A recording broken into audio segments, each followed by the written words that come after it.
On August 8th, a fire burned down the town of Lahaina in what was the worst fire disaster in the US in more than a century. Oh my God. I used to live in Lahaina, and I can't believe so many of my friends lost their homes and loved ones. But I can't help wonder if this tragedy could have been prevented somehow. In this video, we're going to explore some of the causes of the fire and what we can learn to prevent it from happening again in Hawaii.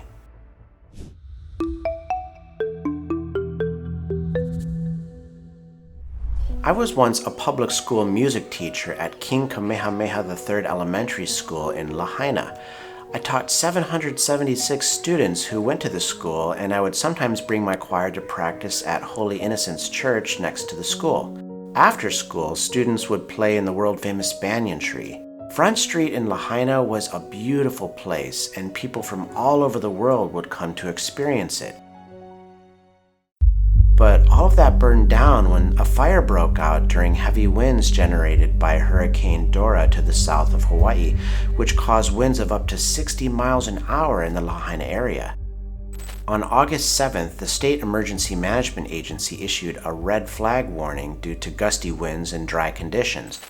On August 8th, Sean Treyu captured the first moments of the fire on his Facebook livestream at around 6:40 a.m. while he held onto a garden hose to protect his home.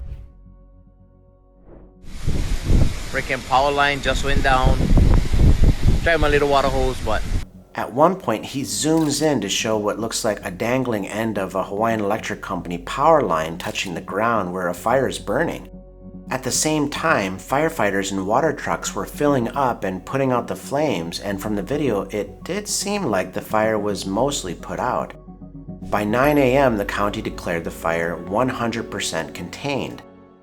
Unfortunately, by 3:30 p.m., the fire had flared up again and had burned several homes and was spreading throughout Lahaina Luna, which is the neighborhood just northeast of downtown Lahaina. It was extremely windy and hundreds of power lines were being knocked down. Meanwhile, the city's fire hydrants were starting to run dry, according to firefighters. One firefighter said there was just no water in the hydrants. According to a New York Times report, the fire was damaging homes so badly that the water was spewing out of the melting pipes. By 4:17 p.m., the county issued an emergency alert which blared on some people's phones with the message, "Evacuate your family and pets now, do not delay." To make matters worse, the county never sounded the emergency sirens. By this time, the fire had moved into the main part of Lahaina town toward Front Street. Firefighters with no water to fight the fire switched their focus to simply helping people escape the flames. But that was difficult because there was a major traffic jam of people trying to escape the fire. Some people who were escaping in their cars were blocked by road closures, apparently intended to prevent people from driving over downed power lines, but this backed up traffic and put people's lives in danger. Within 2 hours, the fire had completely overtaken the town and arrived at Front Street, where people were escaping from the flames by jumping into the ocean. Hundreds of buildings had already been burned, many people had already been killed, and the fire was still raging. It spread to other parts of Lahaina, such as Wahikuli to the north and Puamana to the south. Throughout the night and into the next day, the fire continued burning, destroying billions of dollars worth of homes and other properties, and worse, killing well over 100 people, with hundreds of people still missing and believed to be dead. Now people are picking up the pieces and grieving over the many people who perished in the tragic fire. But what happened? Why did it go so badly? And what can we learn from this situation so it never happens again? Well, there are many things that factored into this terrible disaster, but I'd like to focus on 3 issues. Number 1, Hawaiian Electric Company may face some blame. The private monopoly utility company did not turn off its power even after hundreds of power lines had fallen over because of the incredibly strong winds. Several lawsuits have already been filed against the company. One lawsuit charges that Hawaiian Electric did not address the risk of its electrical lines, which allegedly sparked the fire. Filed by Attorney Jan Apo, it states that for more than a decade, utilities in the western states prone to wildfires have mitigated this risk by preemptively using power shutoffs during red flag conditions. Even the county is suing Hawaiian Electric, alleging that the company didn't do enough to prevent their power lines from starting wildfires. Number 2. Road closures blocked escape routes out of Lahaina. Police and Hawaiian Electric Company crews set up road closures to prevent people from running over downed power lines, but those closures backed up traffic and made it more difficult to escape. According to the Associated Press, cars were turned back toward the fire by a barricade blocking access to the highway that leads out of Lahaina. At least one family swerved around the barricade and made it to safety. People that I know went around those barricades, the extra ones, and they made it out safe with no issue. The Maui Police Chief, John Pelletier, said officials were not trying to keep people from leaving Lahaina, but during all the confusion, those closures might have made it more difficult for some people to escape. And finally, number 3. Why didn't the county sound its emergency sirens? Hawaii has an emergency siren warning system that operates even when the power goes out because it's battery powered and solar charging. It's normally used to alert people when a tsunami is approaching the islands, but the Maui County website shows that the siren system can also be used for wildfires. The sirens sound for a variety of different emergencies, including earthquakes, hurricanes, brush fires, and tsunamis.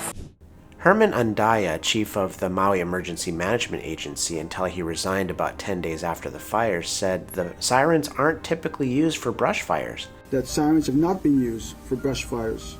He also said that agency officials were afraid that people listening to the sirens would go mauka, or towards the mountain, which could have put them in danger since that was the direction the fires were coming from. Had we sounded the siren that night, we're afraid that people would have gone mauka. And if that was the case, then they would have gone into the fire.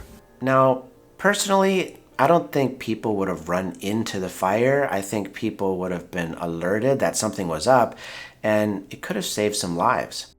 But now that the fire is over, there will be investigations into other factors that led to the horrific fire of Lahaina. But it's still sad to think that nothing will bring back Lahaina as it used to be, or the many lives that were lost. Can we prevent this kind of tragedy from happening in the future? I'd like to think so. And there are many things leaders can do, but at the very least, we should consider better ways to mitigate against wildfire risks from electric lines. And there are many ways to do that, from infrastructure that is less prone to starting fires, to cutting vegetation around electric poles, and even just turning off the power if conditions are too dangerous. And maybe the monopoly electric company needs the threat of competition to get its act focused on wildfire mitigation and providing better service. Also, police and other emergency responders should look closely at how they handled the road barricades issue and whether there are better ways to ensure that people in West Maui can easily escape if similar situations were ever to occur. And finally, state and county emergency management leaders should consider new procedures to alert people of wildfires and other disasters, and if need be, use the infrastructure we already have, like the tsunami siren system, to alert residents of the dangers. There are probably many other factors that I didn't mention in this video, so please feel free to mention any in the comments section of this video. It's going to take years to rebuild Lahaina, and it will probably never look the same after this devastating tragedy. But let's hope our leaders at least learn some lessons so this never happens again.